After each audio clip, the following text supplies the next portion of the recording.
This is my impulse momentum reassessment. This is number 20 from chapter 7. A pole vaulter of mass 60 kg vaults to a height of 6 meters before dropping to thick padding placed below to cushion her fall.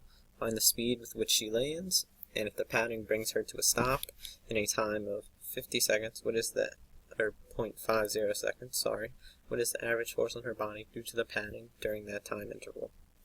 So, to start out with, we can use the law of conservation of energy, which is when potential energy is converted into kinetic energy, and that is equal to, and that's V is equal to the square root of 2gh, which, so then we plug in what we know. We plug in what we know here. So 2g, g is gravity, 9.8 meters per second. H is the height from which she vaults from, and that's 6 meters. So you plug that in, and you're given the speed at which she lands is 10.844 meters per second, or 11 meters per second.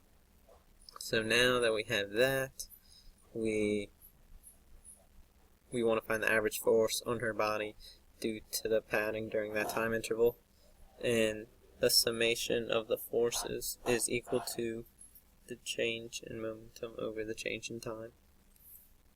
And so the change in momentum is mass, velocity, final velocity minus mass, initial velocity, and that's divided by the time interval. And these lines here are indicators that this is a vector quantity, meaning it has an x and y component, whereas time is just a scalar component, meaning it only has one direction. So make sure you put those on there.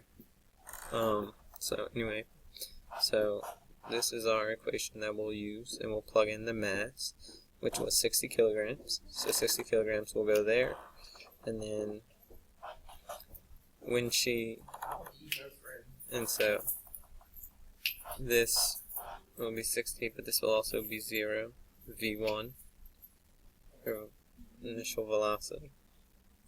And so we'll only be left with mass times v2, which v2 is 10.844 meters per second, which we found here. And that will be divided by 0.5, and then once we multiply that out, we're given this. Then once we divide, so the average force on her body due to the padding during that time interval is 1301.28 newtons, and that's the average force.